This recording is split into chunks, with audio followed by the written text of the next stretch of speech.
Coming up on Inside Out, celebrating 90 years of life in the outdoors with the Youth Hostels Association.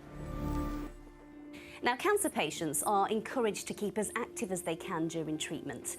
And in Sheffield, health professionals are prescribing exercise for those with prostate cancer to see whether it will reduce the side effects of the drugs treatment and help improve quality of life.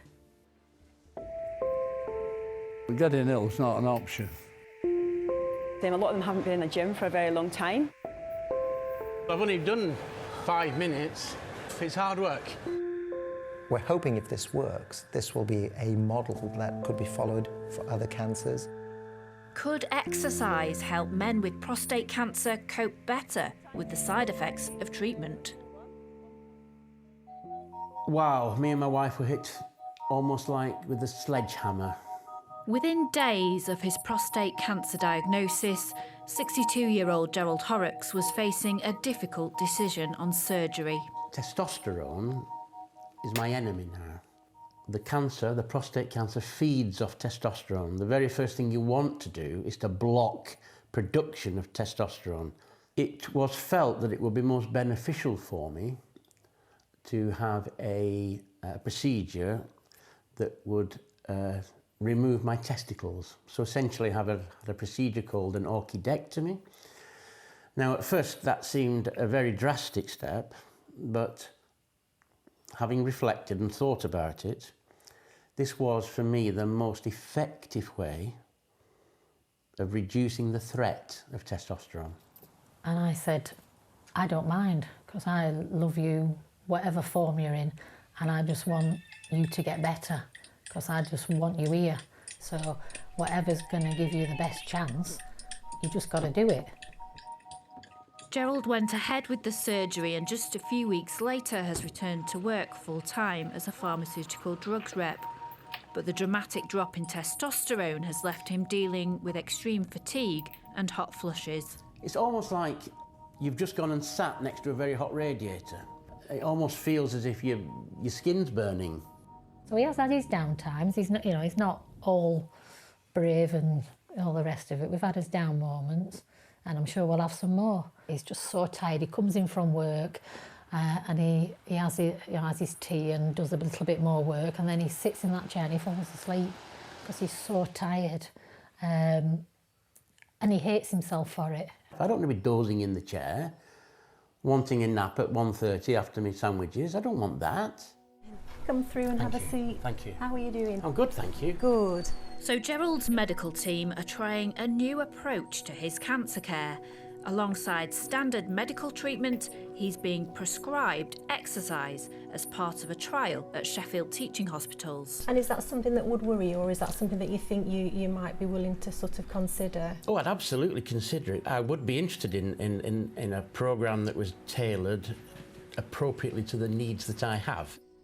The study's called Stamina, and it will investigate whether a 12-month supported programme of exercise can help reduce the side effects of cancer treatment and improve quality of life. I don't really want it to be viewed as just do more exercise. I think if we are going to prescribe it, we need to research it as we would any drug.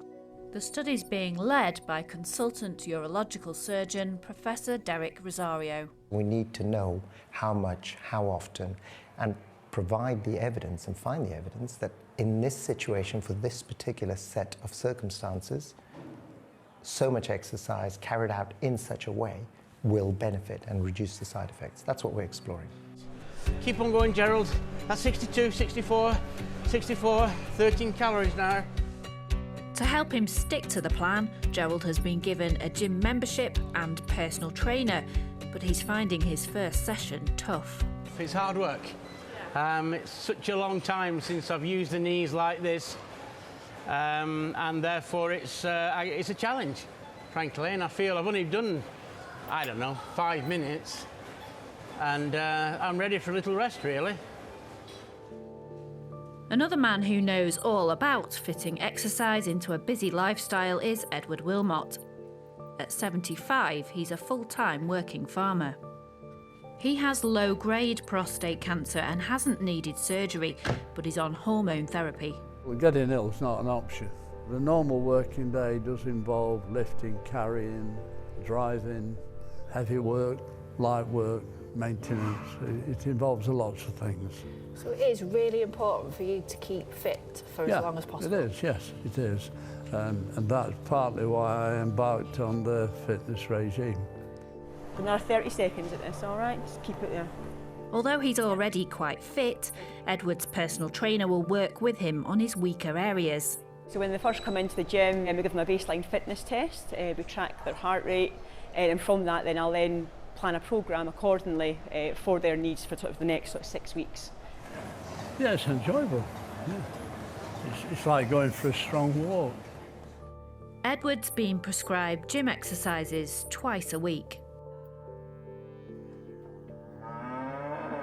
12 weeks on, he's just finished daily radiotherapy, but has still found time to stick to the programme. I've made a point of going a day every week for 1 hour and do the circuit that the trainer set up for me. Now, you were already quite fit before you started this programme, but do you still feel like you got any benefit out of it? Yes, I think you find the muscles you're not normally using, so I found that very beneficial. The other part was, it's not all about a circuit. You can sit down, have a coffee, go in the swimming pool. And so I think from a psychological point of view, that's helpful. Going to the gym can sometimes feel like a bit of a chore, but for Edward, who's already got a lifetime of physical hard work in his bones, going to the gym and being part of this exercise programme has actually proved a bit of a break away from the farm. When we filmed with Gerald at his first session in the gym, it's fair to say he was struggling. The bike made his knees hurt and he found the environment intimidating. So 6 weeks on, has anything changed? Things have improved, I'm delighted to say. The early goals that I was set in terms of what I needed to do on the various machines, I've absolutely smashed those now. What about side effects? We talked about the hot flushes. What impact has the exercise had on those, do you think? I am noticing I'm getting fewer hot flushes, and also they're of less intensity. So whether that's because of the exercise or whether that's because of other things, I don't know. If it hadn't been for this exercise programme, would you have ever stepped in the gym? Oh, absolutely not. My feelings were that once I'd done my 24 sessions, that would be it, and I'd never set foot in there again. Tick box achieved. Don't think like that anymore. I really want to continue in the gym for much longer after the trial has finished. This trial is still in its pilot phase, but it will soon be expanded to more patients across the country. We're hoping if this works, this will be a model that could be followed for other cancers, perhaps even to start to show survival benefits in people who've been diagnosed with cancer. People are living longer and longer. Cancer can be controlled and put into remission for years, if not completely cured. What seems to be a bigger problem now is living with the side effects of treatment, and they really are a terrible drain on people's quality of life. So for me as a professional, it's trying to improve quality of life. So not only are you going to live longer after your treatment of cancer, you'll live better. That's something Gerald and Jan hope will work for them. I was always positive about the situation. He wasn't going anywhere. I'm not letting him go anywhere, I've told him. So I was always feeling that way, but it was just getting Gerald to see that and feel that, and yeah. Well, he is. We are team positive.